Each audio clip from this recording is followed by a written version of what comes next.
All right, guys, we are back, and last time we talked about the insula in our brain and how that... There's a dog below us. I don't know if you see her or not. Can't see it. Can't see the dog at I'm all. just crazy. She's just crazy. By the way, this is Rachel Marchetti, my wife, Mrs. Marchetti. I don't know what you call For her. those of you who just jumped in, at Just part tuned two. in for part 2 and decided to start there. But anyway, she's a mental health therapist and here to talk to us today about why we're feeling the way we do in stressful times like this. And she said yesterday that there was the insula, and yeah, it was like 2 minutes ago, maybe an hour ago. 3 It hours was like ago. 3 hours ago.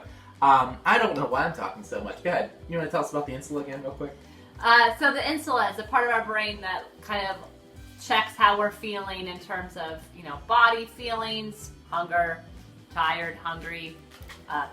I'm hungry, so I said that twice. I have my Snickers bar right here, but it's frozen, so I have to wait for it to cool down. That's my insula telling me I'm hungry. It also is in charge of your emotions, so it says high, low, good, bad. And so last time we talked about high, and we kind of High energy. high energy, low energy. Okay. Well, Ish. We'll just... in layman's terms, In layman's okay? terms. Yeah, okay. High, low, good, bad. And so we were talking about the good feelings, and we also did a very brief summary on the bad feelings and what those might sound like, and a little bit, I think that's all we covered. Yeah, that's pretty much it. So today we're going to talk about what those look like and what you can do to help them, right? So tell me about low bad. I think that you'll find at your feet a little thing that I drew up for it. Are you serious? Ooh, magic trick. There's the baby. Oh, no. Oh. Oh this my gosh, there it is. I actually didn't know where it was. Was that your feet? I didn't know that. You moved it when you sat down. Well, no, do it. Okay. So, All some of the things that the low bad side can make you do is feel a decrease in your energy levels, right? So it makes you feel like you don't want to exercise. It makes you feel like you're not interested in doing your hobbies, the things that you used to enjoy doing. I've had people come in and say that they don't even want to play their video games anymore. They're feeling really bored of them. That could be a sign that you're feeling sad or depressed, right? Okay. Also, it's a decrease in your creativity outlets, right? You might not enjoy making music anymore, drawing, coloring, writing letters, writing notes to people, creating TikToks. Oh, look at me being cool and youthful. You are a lady of the youth. That's what they call me. A youthful A lady. youthful lady. But right, like you're not interested in creativity anymore. So, like, what can I just jump in real quick? So, like, if I at one point loved doing that stuff and now no longer love to do that stuff, that's a sign Yeah. of that low bad energy. Call it anhedonia. Anhedonia. It's a Ooh. fancy word for not enjoying things that you used to enjoy. Oh, wow. Crazy. Yeah. Okay, I'm sorry to jump in. Go ahead, tell me. Also, a decrease in your desire to see people, right? And Oh. enjoying your time with people. Yeah. It also can create an imbalance, I'll say. So it's not always a decrease in your food, your appetite. So for some people, that means that they get insanely hungry and they eat a gallon of ice cream. Usually it's junk food or it's too much food. Some people eat ice cream, too much of it, even when they're not sad. Even if it's their wife's ice cream. Yep. That happens. That could be. Probably one of your students. Yeah, it's probably one of my students that are married at 13. Eating their wife's ice Eating cream. their wife's ice cream.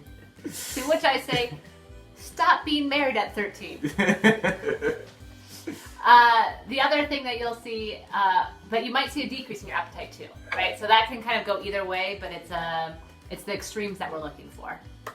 Okay. Same thing with sleep. Some people, when they're feeling really sad and low, they won't sleep. They'll find themselves just kind of laying there for hours and they can't sleep when they want to. And during the day, they'll sleep for like 20 minutes here and there. Oh, like Marietta, our baby. Our baby's not depressed, is she? No, but she doesn't sleep very well. Or the opposite, you'll sleep too much. You're sleeping for 12, 13 hours a day. So, I drew a little Venn diagram here. You want me to hold it up? It's super not fancy. Okay. So, you see all those things that I said? So, what that other circle is things, you can move it now. Okay. The other circle is the things that happen when we have the coronavirus hit, right? Ooh. So what happens when the coronavirus hit? Suddenly our schedules were thrown off and we didn't need to get up for any reason. right? There wasn't a reason to get up at 8 a.m. anymore. So we just started sleeping until 11. But also all the things we enjoyed doing kind of got taken away from us, right? You can't go hang out with friends anymore. Nope. You can't go play basketball anymore. Is it basketball season? I mean, March Madness happened. Sure, it's basketball season. You can't play the sports that you used to play at school. You can't do video announcements club anymore. It's true. I know about that one. Yeah. You can't do your band anymore, practice with them, right? So all of these things got stripped away from us. And then for some people, we even see a change in food, right? You might not have, maybe someone got laid off at home and you don't have the food that you used to be able to have at home, right? Or maybe you're not going to the grocery store as often as you used to, so you feel like you have to really make sure you have your groceries last for 2 weeks, so you're eating less or you're eating more junk food. So all of those things, what we know is depression is cyclical, right? Okay. So you can take really healthy people and deprive them from sleep or make them stay in bed all day. Either or, they've done research studies on this.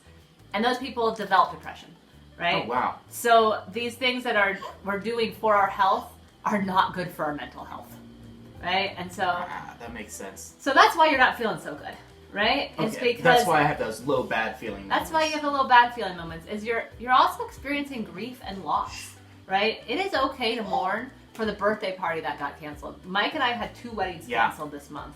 And guys, I cried about it. I was really sad for my friends that had to cancel those. And it doesn't seem like that maybe big of a deal, but that's really sad. And also, we've just lost our routine and our normalcy. If you want to pull her over, that would make me feel better. Yeah. One Sorry, roll, the baby. One roll and our baby is on the ground. Yeah. Give her a little pull. There we go. Thank you.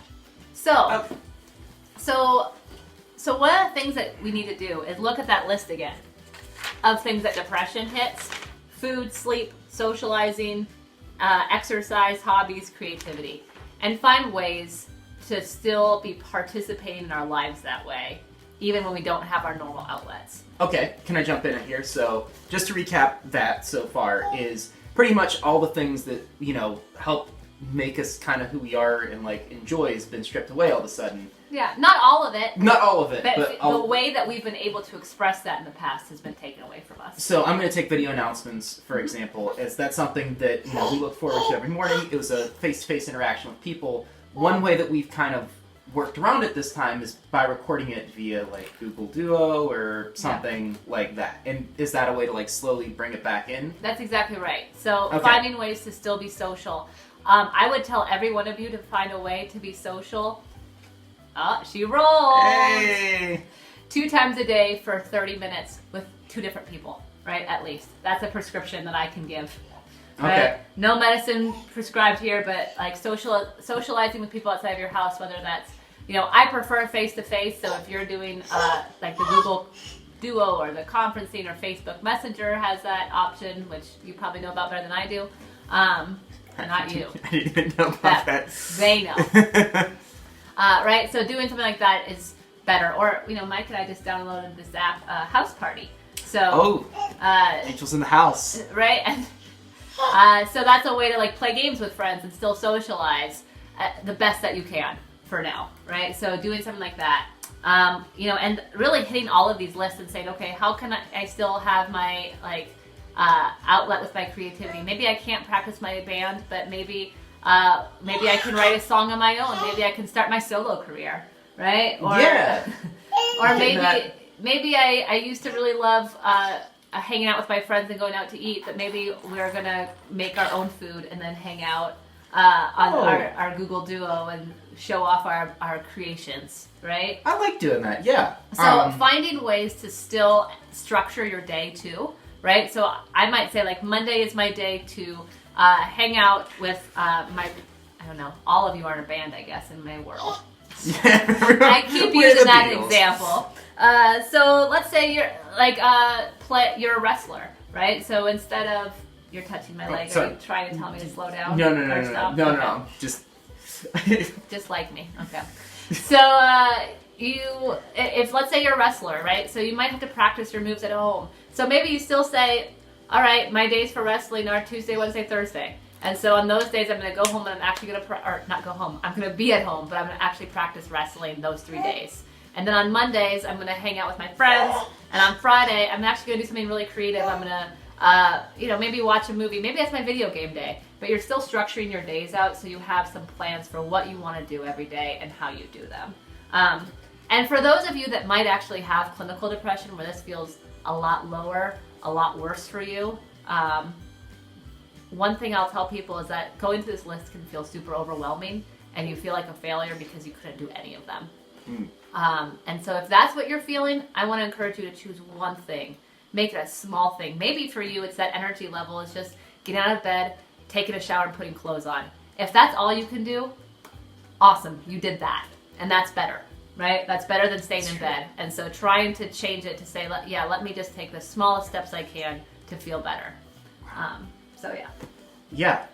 Now that was all the, if you're feeling that low energy, bad feelings associated with it. Yeah. I think we're going to have a third installment for bad feelings. Or bad high. Bad high. Yeah. So bad feelings, high energy. Yeah.